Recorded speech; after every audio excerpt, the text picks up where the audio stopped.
পৃথিবীর জমিনের মধ্যে কারা বড়? যার অন্তরের মধ্যে আল্লাহর ভয় আছে, মালিকের ভয় আছে, সেই ব্যক্তি হলো পৃথিবীর জমিনের মধ্যে সব থেকে বড়।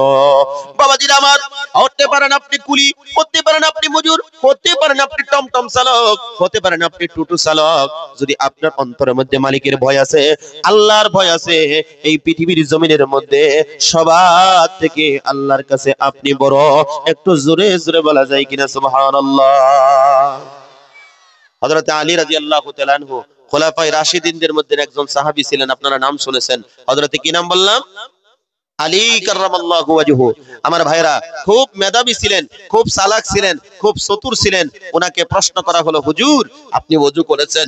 ইহুদি একজন এসে প্রশ্ন করলেন, হুজুর আপনি ওযু করেছেন, নামাজের মধ্যে যাবেন? হুজুর আমার একটা প্রশ্ন হলো, পৃথিবীর জমিনের মধ্যে যত মাখলুক আছে, সমস্ত মাখলুকের ভিতর থেকে কোন কোন মাখলুক গুলো বাচ্চা দেয় আর কোন কোন মাখলুক গুলো আন্ডা দেয়?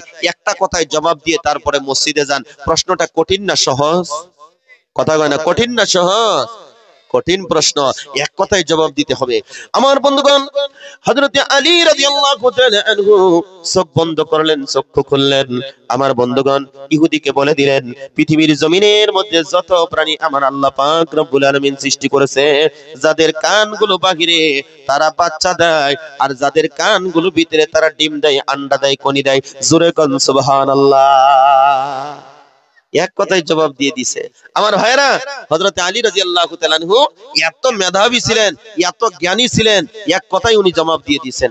যদি ইচ্ছে করতো একটা একটা করে কবের পেত যে মানুষে বাচ্চা দেয়, গরু ছাগল ভেড়া বকরি এগুলো বাচ্চা দেয়, কারণ এদের কান বাহিরে, এরা বাচ্চা দেয়। একটা একটা করে কয় নাই, পৃথিবীর জমিনের মধ্যে যাদের কান বাহিরে তারা বাচ্চা দেয়, আর যাদের কানগুলো ভিতরে তারা ডিম দেয়, আন্ডা দেয়, কনি দেয়। জোরে জোরে কোন সুবহানাল্লাহ। এত মেধাবী ছিলেন। মনে থাকবে আপনাদের এই কথাটা? একটা ওয়াজ মনে রাখবেন। সম্মানিত ভাইরা আমার, হযরত আলী রাদিয়াল্লাহু তাআলা আনহুকে আরেকদিন প্রশ্ন করা হলো, হুজুর গো, খেয়াল করে লক্ষ্য করুন, হুজুর গো, একটা ঘরের মধ্যে দুইজন স্ত্রী শুয়ে আছে, দুইজন স্ত্রীর পেটের মধ্যে বাচ্চা। আল্লাহর হুকুমে এই ঘরের মধ্যে দুইজন স্ত্রী শুয়ে আছে। একই রাত্রে দুইজন স্ত্রীর পেটের থেকে আল্লাহর হুকুমে বাচ্চা দুইটা ডেলিভারি হয়ে গেল, খালাস হয়ে গেল।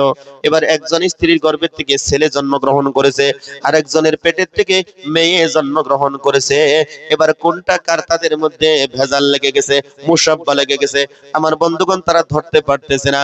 মা যখন সন্তান ডেলিভারি করায়, মা যখন প্রসব করে, তখন মা কিন্তু অসুস্থ হয়ে যায়। কথা কোন ঠিক কিনা? তাদের মধ্যে ঝামেলা লেগে গেল, কোনটা কার ধরতে পারতেছে না। আমার ভাইরা, কথা শুনতেছেন আপনারা? হযরত আলী রাদিয়াল্লাহু তাআলা আনহুর কাছে সকালবেলা চলে গেল, যায় বললেন, হুজুর এই সমস্যার মধ্যে আমরা পড়ে গেছি। বলে কি সমস্যা? যে রাতের বেলা একই ঘরের মধ্যে দুইজন স্ত্রী শুয়ে আছে, আল্লাহর হুকুমে দুইজনের পেটে বাচ্চা ছিল, ডেলিভারি হয়ে গেছে আল্লাহর হুকুমে। তো এখন একজনের গর্ভের থেকে ছেলে আর একজনের গর্ভের থেকে মেয়ে, এবার কোনটা কার? হুজুর আমরা তো ধরতে পারতেছি না, এই সমস্যার সমাধানটা দয়া করে আপনি দিয়ে দেন। আগে সুবহানাল্লাহ কোন। হযরত আলী রাদিয়াল্লাহু তাআলা আনহু তিনি বললেন, তোমরা ঘরের ভিতরে দুইজন স্ত্রীকে, দুইজন মহিলাকে ঘরের ভিতরে ঢুকাইয়া দাও, আর তাদের হাতের মধ্যে দুইজনের হাতে দুইটা কাঁচের গ্লাস দিয়ে দাও। কিসের গ্লাস? কাঁচের গ্লাস দিয়ে দাও। তাদেরকে বলো স্তনের থেকে দুধগুলো বাহির করতে, দুধগুলো বাহির করিয়া গ্লাসের মধ্যে রাখতে বলো। এবার তোমরা পরীক্ষা করো, পরীক্ষা করার পরে যে গ্লাসের মধ্যে গাখীরটা তুমি গণ দেখবা, দুধটা গণ দেখবা, তার গর্ভের থেকে ছেলে জন্মগ্রহণ করেছে। আর যেই গাখীরটা পাতলা থাকবে, হালকা থাকবে, তার পেটের থেকে মেয়ে জন্মগ্রহণ করেছে। যেরকম সুবহানাল্লাহ। কত সুন্দর তথ্য হযরত আলী রাদিয়াল্লাহু তাআলা আনহু দিয়ে দিলেন। আল্লাহ রাব্বুল আলামিন কোরআনুল কারীমের ভিতরে বলেন, লিযযাকারি মিসলু হাযিল উনসায়াইন। খেয়াল করুন, লক্ষ্য করুন। আজকে থেকে একটা কথা আপনাদেরকে বলি, বন্ধুগণ, আমরা যখন মার্কেটের মধ্যে যাই, বাজারের মধ্যে যাই, গাখীর কেনার জন্য, দুধ কেনার জন্য, আপনারা দুধ কোন তো? কথা বলে দুধ কোন তো?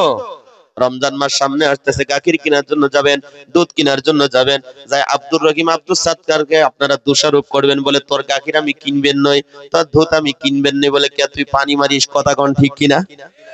আমরা দোষারোপ করি। দোষারোপ করবেন না ভাই। সর্বপ্রথম ওনাকে প্রশ্ন করবেন, জিজ্ঞাসা করবেন, ভাই রে, তোমার যে গাইটা তুমি পালো, আপনারা গাই বলেন তো নাকি?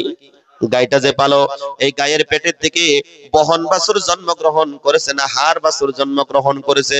যদি মালিক বলে আমার গায়ের পেটের থেকে বহন বাছুর জন্মগ্রহণ করেছে, তাহলে নিঃসন্দেহে ওই গায়ের গাকিরটা হালকা হবে, পাতলা হবে।